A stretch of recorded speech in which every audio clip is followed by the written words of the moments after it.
Hi friends, स्वागत है आपका अपने YouTube channel cricket talk with Sumit पे, जहाँ पर हम क्रिकेट के एक इन डेप्थ एनालिसिस करते हैं और अपनी एक व्यू पॉइंट रखते हैं जो भी गतिविधियाँ क्रिकेट फील्ड पर हो रही होती हैं या फिर क्रिकेट फील्ड के बाहर हो रही होती हैं। तो श्रीलंका का टूर आने वाला है और गौतम गंभीर, सभी टीम मैनेजमेंट ने सभी ने डिसाइड कर लिया है कौन सिलेक्ट हुआ है, कौन रिजेक्ट हुआ है, किस पे क्या बात करनी है।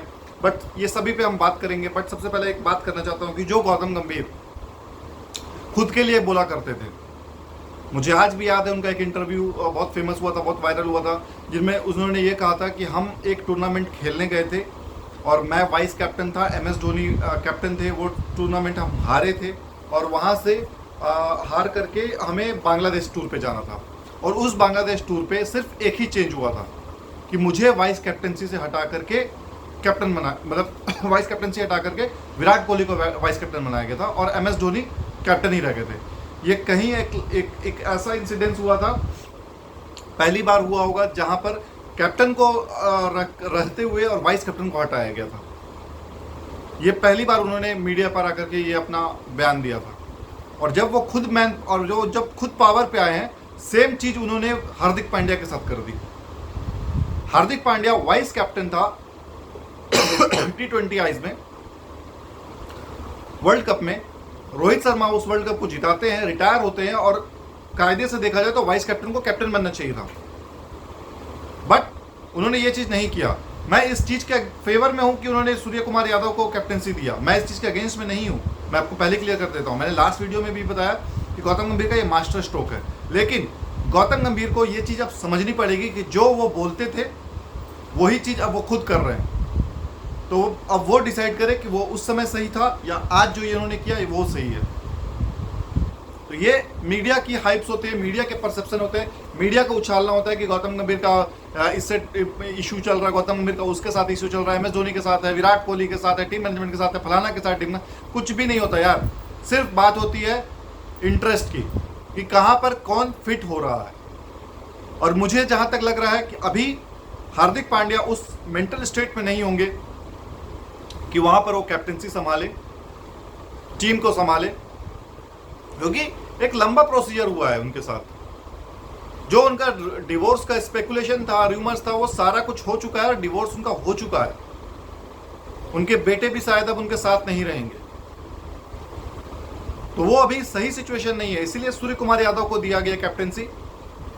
दूसरा, हार्दिक पांड्या फिट अनफिट बहुत होते रहते हैं, टीम में इन एंड आउट होते रहते हैं, तो इसलिए वो रिस्क न लेते हुए गौतम गंभीर ने सारे अटकलों को दूर किया और कहा कि सूर्य कुमार यादव ही हमारे फिट है तो वही हमारे कैप्टन होंगे और शुभमन गिल उनके डिप्टी होंगे। तो दो चीजें उन्होंने श्योर कर दी कि Shubman Gill one day, T20 eyes और टेस्ट तीनों में अब रेगुलर फॉर्मेट में खेलेंगे वो।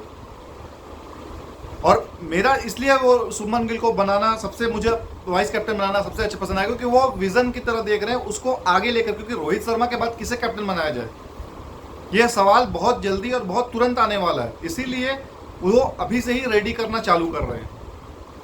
मुझे किसको लेकर के चलना है, मुझे किसे आगे बना करके चलना है और कौन मेरा फ्यूचर कैप्टन हो सकता है।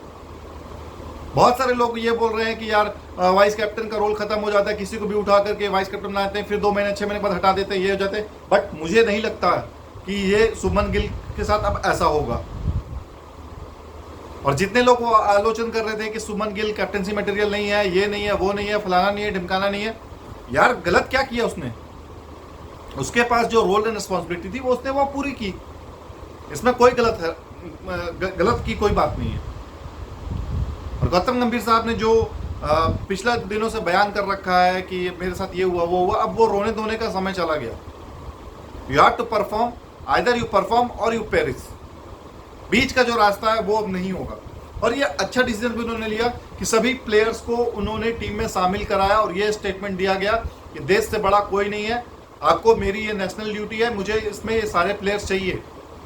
और सभी प्लेयर्स ने रेस्पॉन्ड भी किया, एक्सेप्ट जसप्रीत बुमराह, जिसको वेल डिजर्व एक छुट्टी चाहिए थी, क्योंकि वो आपका स्टॉक बॉलर है।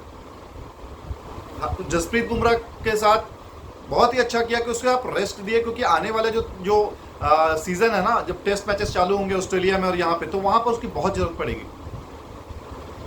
लेकिन स्टिल कुछ नोटेबल ओमिशन है आपके T20 आईज और ODIs में, जिस पर हम आज बात करेंगे। अच्छे से खुलासे के साथ बात करेंगे। पहला कि इसमें युजवेंद्र चहल का कहीं पे भी नाम नहीं है, और युजवेंद्र चहल का नाम है नहीं है वो मेरे लिए मायने रखता है, लेकिन मायने ये रखता है कि जब विराट कोहली कैप्टनसी थे तो बहुत सारे अटकलें लगाई जाती थी कि ये इसको सिलेक्ट नहीं करते हैं और ये अच्छे फॉर्म में ये सिलेक्ट नहीं करते। अब विराट कोहली कैप्टन नहीं है तो अब बताओ कि सिलेक्ट हो रहे, क्यों नहीं हो रहे युजवेंद्र चहल सिलेक्ट। रविचंद्रन अश्विन का होता था कि यार सिलेक्ट कर रहे, टीम में नहीं खिला रहे, ये नहीं हो रहा, उनसे बातचीत नहीं हो रही है, ये नहीं हो रहा, फलाना ढिमकाना, सब चीज अब हो गया ना। अब तो पिछले 1.5-2-2.5 साल से विराट कोहली नो मोर कैप्टन। खिला लो। ओडीआई के वर्ल्ड कप में इंडिया में रह करके रविचंद्रन अश्विन को नहीं खिलाया गया, कैप्टन तो विराट कोहली नहीं थे, उस समय क्यों नहीं बवाल उठा। ये छोड़े जाते हैं इस तरीके से छोटे छोटे मोमेंट्स और हिट ऑफ द मोमेंट को कि मीडिया में खबरें बनी रहे। अभी कितने दिनों से खबरें चल रही थी कि गौतम गंभीर को मनपसंद के कोचेस नहीं मिल रहे हैं, ना रेयान टेंडुलकर को सिलेक्शन हुआ, ना मॉर्नी मॉर्कल का हुआ, ना इसका हुआ, ना उसका हुआ। आ गए आज मॉर्नी मॉर्कल वापस, आ गए आज रेयान टेंडुलकर वापस, इनको रख लिया जाएगा क्योंकि जो कोच डिमांड कर रहा है ना उसको वो चीज मिलना चाहिए। कल की डेट में कुछ भी बायां दायां होता है तो वो तुरंत ब्लेम करेगा कि मुझे मेरे मुताबिक तो कोचिंग स्टाफ मिले नहीं।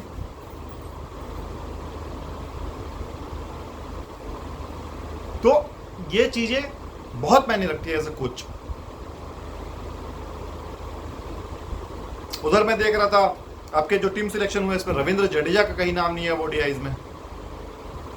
अभिषेक शर्मा, ऋतुराज गायकवाड़, रियान पराग को आपने ले लिया है। चलिए ठीक है, रियान पराग में आपने कुछ देखा होगा या कुछ आपने सोचा होगा, बट अभिषेक शर्मा डिजर्व करता था टीम से ड्रॉप होना,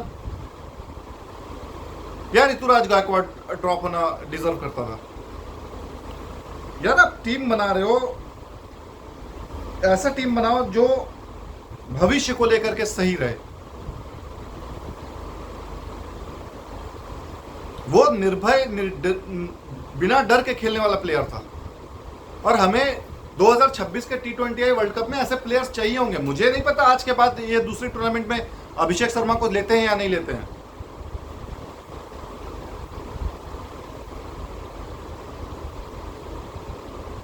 लेकिन अभिषेक शर्मा को इस टीम में होना लाजमी था। एटलीस्ट उसे वनडे और T20I दोनों में जगह मिलनी चाहिए थी, क्योंकि जिस तरीके का वो प्लेयर है, जिस तरीके, अगर आपने रविंद्र जडेजा को ड्रॉप कर ही दिया है ओडीआई से तो आपको स्ट्रेट इन आपको अभिषेक शर्मा वहां पे इंट्रोड्यूस कर देना था, क्योंकि वो बैट से भी उतना ही कैपेबल है, बॉलिंग में उसको थोड़ी मेहनत करने की जरूरत है, करेगा वो धीरे धीरे, जिसको जैसे जैसे चांस मिलता जाएगा वैसे वैसे वो मौका। लेकिन अभी टीम इंडिया में कौन है रविंद्र जडेजा का रिप्लेसमेंट एक्सेप्ट अक्षर पटेल। आपको इस तरीके के, देखिए मैं 2023 का जो वर्ल्ड कप हम हारे या 2019 का जो हम वर्ल्ड कप हारे ना, उसमें सबसे बड़ा क्वेश्चन ये उठा था कि हम वर्ल्ड कप हारे क्यों। तो जो जवाब निकल करके आया था मीडिया से या मैनेजमेंट से कि हमारे पास ऑलराउंडर्स नहीं थे। हम लोग खोजते ही रह गए ऑलराउंडर्स, चाहे वो विजय शंकर के रूप में खोजा हो, चाहे हमने हार्दिक पांड्या के रूप में खोजा हो, या हम उस समय 2-3 और प्लेयर चल रहे थे ऑलराउंडर्स के सूची पे, आपका वाशिंगटन सुंदर के रूप में हो, तो हमारे पास ऑलराउंडर्स नहीं थे उस समय। और जब हार्दिक पांड्या इंजर्ड हुए तो हमें 2 लोगों को फिट करना पड़ा, एक सूर्य कुमार यादव को और दूसरा आपका मोहम्मद सामी को, जो बैटिंग और बॉलिंग दोनों को आपका कॉम्बिनेशन बनाकर रखे। हार्दिक पांड्या के जाने से हमको 2-3 चेंजेस करने पड़ गए। अगर हार्दिक पांड्या टीम में रहता तो हो सकता है आपका तीसरा सीमर जो मोहम्मद सिराज था वो ड्रॉप होकर के वहां पर अश्विन आ जाते खेलने के लिए, तो बैलेंस बन जाता हमारा 3 पेसर और 3 स्पिनर का वहां पर। तो अब जो प्लेयर्स आएंगे वो ऑलराउंडर्स ही होने चाहिए, जो थोड़े बहुत बैटिंग कर सके और बॉलिंग कर सके। दूसरा, हमें एटीट्यूड बदलने की बहुत ज्यादा जरूरत है। हम लोग बहुत ही सेल्फ सेंटर्ड और बहुत माइलस्टोन के प्रति ज्यादा वो रहते हैं। आपने विराट कोहली का सेमीफाइनल वाला जो सेंचुरी था वो देखा होगा, कितना खुश था वो कि सचिन तेंदुलकर का रिकॉर्ड मैंने बराबर कर दिया, ये कर दिया, तोड़ दिया, रिकॉर्ड टूट गया। वो उसी में खुश था। उसको ये नहीं खुशी थी कि हाँ हम सेमीफाइनल जीतेंगे, हम फाइनल जीतेंगे, हम ये करेंगे। जिस तरीके से वो दौड़ा रन और लेकर के खुशियां मनाया, उससे पता चलता है कि वो सिर्फ, हम लोग सिर्फ रन के भूखे हैं, हम लोग सिर्फ माइलस्टोन के भूखे हैं। अभी हाल फिलहाल में एक वीडियो ऑस्ट्रेलिया क्रिकेट का सरफेस हो रहा था कि ऑस्ट्रेलिया क्यों जीतता है। कभी उसके ड्रेसिंग रूम में जाना, कभी उसके बिहाइंड द सीन्स देखना आप, कि कोई भी प्लेयर आउट होता है ना, उसको गुस्सा, एंगर कितना होता है पवेलियन के अंदर, उसको वो फील होता है। चाहे वो ट्रेविस हेड हो, डेविड वार्नर हो, मार्नस लाबुशेन हो, स्टीव स्मिथ हो, मिचेल मार्श हो, सबका फ्रस्ट्रेशन दिखता है। बट हमारे यहाँ पे इस तरीके का नहीं होता है। हम लोग इमोशंस में, भावनाओं में बह जाते हैं। आउट होते हैं, दुखी मना रहे हैं, रो रहे हैं, आंसू निकल रहे हैं, ये हो रहे हैं, उसी में हम परेशान हो जाते हैं, छुप जाती है सारी चीजें। कभी कभी इस चीजों से बाहर निकलने की बहुत ज्यादा जरूरत होती है। आपको एक एग्जाम्पल सेट करना है। प्लेयर्स हमें चाहिए। रजत पाटीदार हुआ करते थे, वो गायब हो गए पूरे सीन से। यार बहुत सारे प्लेयर्स के साथ जाती हुई है, बट जो सिलेक्ट हुए हैं उनको बैक करना है। बट कुछ प्लेयर्स हैं यार मुझे नहीं पसंद। रियान पराग उसमें से एक है। उसका खेलने का वो स्टाइल मुझे नजर नहीं आता। उसको बहुत कुछ बदलने की जरूरत है। बदलेगा तो ही आगे सरवाइव करेगा, नहीं तो वो टीम में मुझे नहीं लगता कि आगे चल करके वो 2 साल 3 साल इंडिया के लिए सर्व कर सकता है या खेल सकता है। उससे far more better player Abhishek Sharma है। उसमें फ्यूचर का टैलेंट है, फ्यूचर पोटेंशियल है। Ruturaj Gaikwad he is a pure batsman. मैं उसको नहीं लिया, चलो कोई नहीं, उसका लाइक्स एंड लाइक्स चलता है। बट अभिषेक शर्मा जो बैटिंग में भी है, बॉलिंग में भी है, फील्डिंग में भी है, आपका वो प्लेयर के को बिठाना नहीं बनता। रविंद्र जडेजा नहीं बनता, क्योंकि 2025 में आपको उसकी उस चैंपियंस ट्रॉफी में उसकी जरूरत पड़ेगी। हो सकता है इसीलिए अभिषेक शर्मा को नहीं लिया हो गया और टीम में, कि अगर वो परफॉर्म अच्छा कर दिया तो रविंद्र जडेजा की जगह अनसेफ हो सकता है। क्योंकि अब रविचंद्रन अश्विन नहीं खेलेंगे, तो आपके जडेजा, अक्षर और कुलदीप यादव ही स्पिनर होंगे।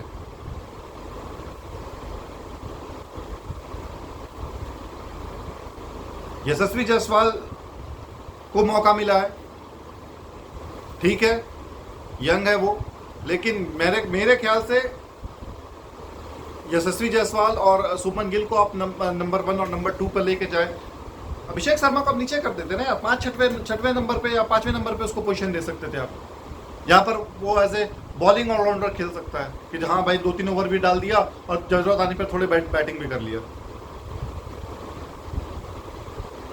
बट गौतम गंभीर कभी भी टैलेंट के साथ इस तरीके का मजाक या इस तरीके का चीज़ नहीं करेंगे। मेरा ये एक्सपेक्टेशंस भी है और मेरा ये मानना भी है कि वो ज़रूर मौका देगा, और जब भी मौका देगा वो अपना पेट बना करके उसे खिलाएगा और उसे भरपूर मौका मिलेगा। दिल छोटा नहीं करना है, दिल बड़ा रखना है। यहाँ से यहाँ तक का सफ़र तय करना है। अभी ये सफ़र भी बहुत मुश्किल होगा, आसान होगा, कैसा होगा ये अभी नहीं कह सकते, लेकिन मज़ेदार जरूर होगा। चाहे वो टफ भी हो तब भी मज़ेदार होगा।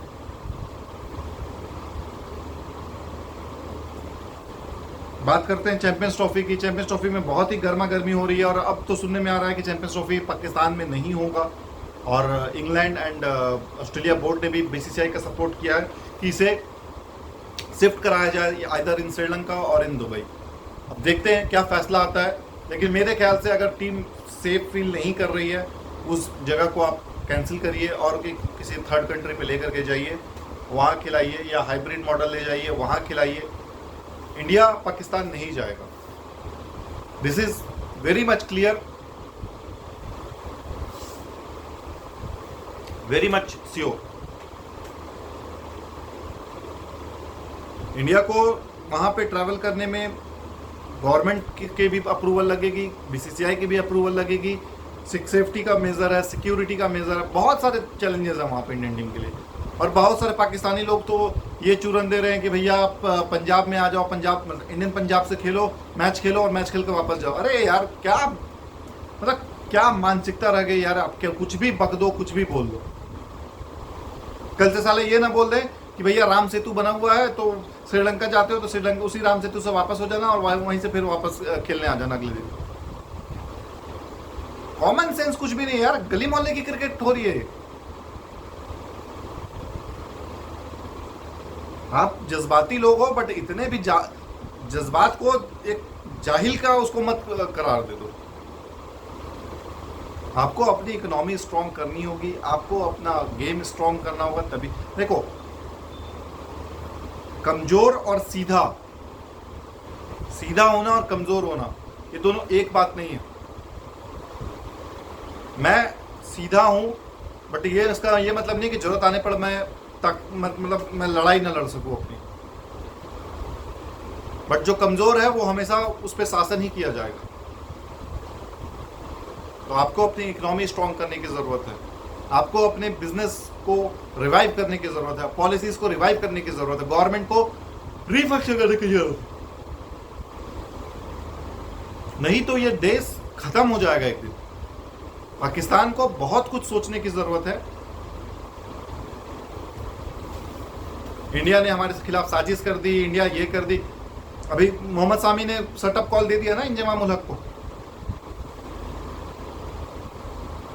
ये एक डायरेक्ट सेटअप कॉल थी कि भैया मैं अगर मैं खेलने कहीं पे भी आया या अगर मैं पाकिस्तान भी आया तो मैं वो बॉल्स लेकर के आऊंगा और बोलूंगा कि चौराहे के बीच में कि निकालो इसमें चिप कहाँ है। यार आपको किसी के फेम नेम में उसको कैसे डिफेम करना है ये आपको अच्छे से पता है। जेलस की भावना यार, मैं सभी लोगों से यही बोलता हूँ कि जेलसी की भावना कभी मत रखो। अगर किसी को सामने वाला कुछ दे रहा है ना, तो आप ये ऐसा सोचो कि भगवान है, खुदा है, क्योंकि अगर और है तो वो उसको दे रहा है तो कल के डेट में मुझे भी देगा। बट मुझे अपना फेथ और अपना कर्म अच्छा बनाना पड़ेगा। आप लोग क्रिकेटर हो यार, क्रिकेटर लोग को काम है क्रिकेट खेलना, ना कि मौलवी का काम करना या फिर आपका धर्म कर्म के काम करना। इस तरीके के काम करोगे तो हमेशा जलालत ही मिलेगी। आपका काम क्रिकेट खेलना, क्रिकेट पे आप फोकस रहिए। मेरे को स्किल कहाँ सुधारना है, मेरे को कहाँ पे टेम्परामेंट की कहाँ पे जरूरत है। 90s के जो क्रिकेटर्स हुआ करते थे पाकिस्तान के, क्या वो कभी धर्म परम को बीच में लेकर आते थे? ये जब से इंजमाम उल हक कैप्टन बने तब से ये ज्यादा ही शोर शराबा हो गया। नहीं तो इंजमाम से पहले जितने भी कैप्टन थे, वसीम अकरम हो गए, वकार यूनिस हो गए, कभी भी मैंने नहीं सुना उनके मुंह से यार।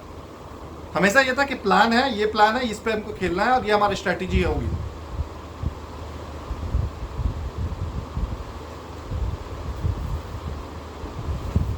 पता नहीं इंजमाम उल हक के आने के बाद से ये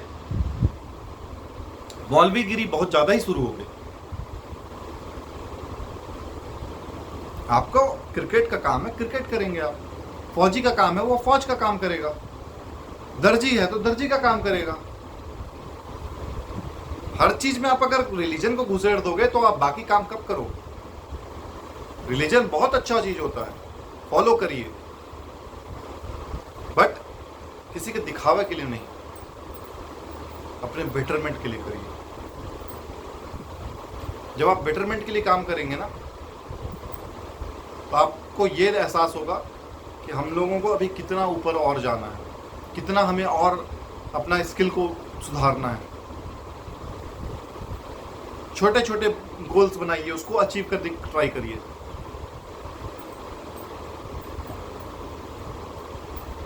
सामी ने बोल दिया ना, कार्टूनगिरी, ये सब कार्टूनगिरी बंद कर दीजिए। आप करोगे तो चमत्कार है, हम करेंगे तो डैश डैश डैश है।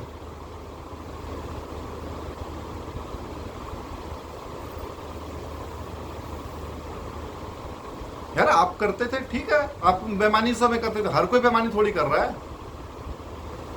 कैमरा कैसे कैसे लगे हुए हैं, इतने सारे आपके विजन्स लगे हुए, लेकिन आपको वही है चूरन बेचना, क्योंकि आपको उसके बिना काम नहीं चलेगा। आप अपने मुल्क वाले को क्या जवाब दोगे जब वो पूछा जाएगा कि इंडिया जीत जा रहा है और हम नहीं जीत पा रहे हैं?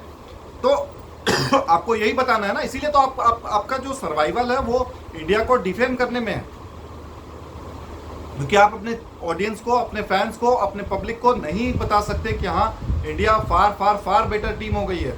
जो ये सच सच बताता है उसको बिठा दिया जाता है, उसको चुप करा दिया जाता है, क्योंकि आपसे बर्दाश्त नहीं होता कि कोई कैसे हमसे आगे निकल गया। निकलेगा ना यार, मेहनत करेगा, क्यों नहीं निकलेगा। हम भी 2095 से लेकर के 95 क्या यार, 90 से लेकर के हम 2002 तक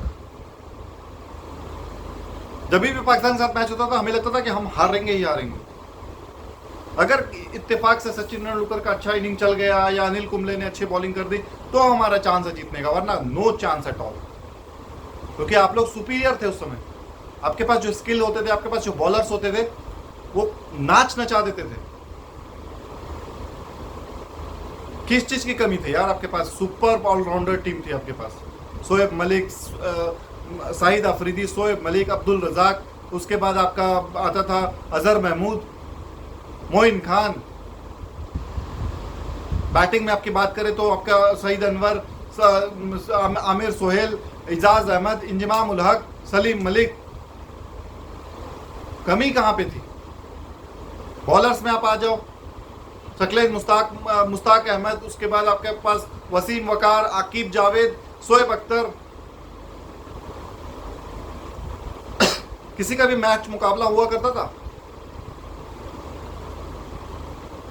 बट आप लोगों ने उसको खत्म कर दिया बोल बोल के।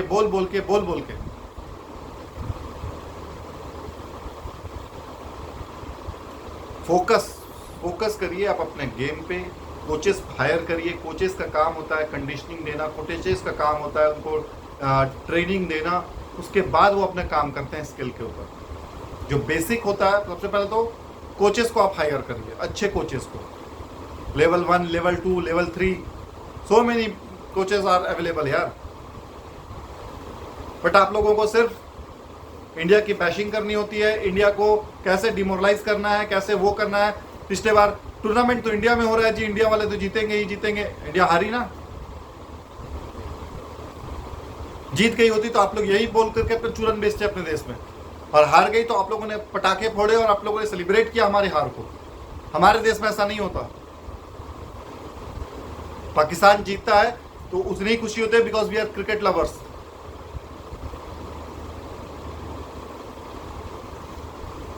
मैं आज भी खुश होता था जब पाकिस्तान ऑस्ट्रेलिया जाती थी और ऑस्ट्रेलिया को हराती थी। 99 का मेरे को आज भी वो मैच याद है, बीबी सीरीज हुआ करता था, जब पाकिस्तान ने ऑस्ट्रेलिया को पहला मैच में हराया था ओडीआईज की। जब अंपायर की बेईमानी की वजह से जस्टिन लैंगर आउट नहीं हुए और वो टेस्ट मैच ऑस्ट्रेलिया जीत गया, लेकिन वो 4 दिन 4.5 दिन पाकिस्तान ऑस्ट्रेलिया पे भारी था। खुशी होती थी वो देख करके, यार अपने एशिया से कोई कंट्री है जो ऑस्ट्रेलिया को पानी पिला रही है ऑस्ट्रेलिया में।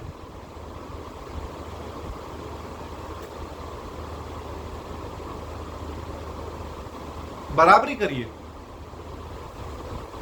अपने यंगर किड्स को, अपने नए जनरेशन को ये बताइए ये बात कि कॉम्पीट करना है। जेलसी की भावना रखोगे तो सिर्फ अंदर ही जाओगे। मैं फिर से ये दोहरा रहा हूं, आप इंडिया को हराने का सोचोगे ना, मुश्किल होगा, बहुत टफ होगा। आप अपनी जीतने का हौसला रखिए। मुझे जीतना है, मुझे इंडिया को हराना है, मुझे काफिरों को हराना है, मुझे हिंदुओं को हराना है, ये आप सोच रखोगे, रेयरली 100 में से 1 मैच या 2 मैच आप जीतोगे। बट जिस दिन आप इकट्ठे हो गए और आपने ये फैसला कर लिया ना कि मुझे जीतना है, मुझे पाकिस्तान को जिताना है, काम वहीं पर ख़त्म हो जाएगा। कोई भी टीम को ले आइए, और जो टीम बाहर से आती है ना, जो सेना कंट्रीज वाले होते हैं, उनको तो आप शिकार करिए पाकिस्तान में। उसके साथ भी आप डर डर के बुजदिलों वाला गेम खेलते हैं तो वहाँ पे आपकी हार हो जाती है। बुजदिल मत बनिए, गेम को डे बाय डे इम्प्रूव करने की कोशिश करिए। हम लोग भी यार 2000 में अजहरुद्दीन कैप्टनसी जब उन्होंने छोड़ा, गांगुली कैप्टन बने। गांगुली को कैप्टन बनने के बाद 1 से 2 साल लगे। उसके बाद जब वो 2 साल के बाद तैयार हुई टीम, तो बाहर में हम लोग टेस्ट ड्रॉ करना शुरू किए। एक आध जीत गए तो जीत गए, लेकिन 2-1 से हम हार जाते थे या 1-1 से हम सीरीज ड्रॉ कर पाते थे। वहाँ से हम शुरू किए। 2003 का वर्ल्ड कप हम हारे, 2005 का 2004 का चैंपियंस ट्रॉफी से हम बाहर हुए, 2007 का वर्ल्ड कप से हम बाहर हुए। फिर जब MS धोनी बने कैप्टन तो हम वहाँ से फर्स्ट हम लोगों ने T20 वर्ल्ड कप जीता। 2009 का 2010 का T20 वर्ल्ड कप फिर हम हारे, 2012 का वर्ल्ड कप हारे, 2014 का वर्ल्ड कप हारे, 2011 का क्रिकेट वर्ल्ड कप हम जीते, 2013 का चैंपियनशिप ट्रॉफी जीते। उसके बाद से सारे ट्रॉफीज जो भी हुए ICC के वो हम सब हारे। उसके बाद अभी जाकर के हम जीते। तो ये प्रोसेस है, प्रोसेस को आप रगड़ा जब तक नहीं खाओगे नहीं सुधार आएगा। अपने आप को ढालिए परिस्थितियों के अनुकूल, तब जाकर के आप मैचेस जीतोगे। और मैच जीतने का सोचो, इंडिया को हराना है, काफिरों को हराना है, ये मत सोचो। हमें खुद जीतना है। इस पे जिस दिन आप फोकस कर लोगे ना, बिलीव मी 80% जीत आपकी वहीं पे तय होगी। चलिए कल हम फिर से किसी नए टॉपिक पर बात करेंगे। मोहम्मद सामी ने क्या क्या इंटरव्यू में बात की उस सब पे हम कल अच्छे से डिटेल में बात करेंगे। तब तक अपना ख्याल रखिए। जय हिंद, जय भारत, वंदे मातरम।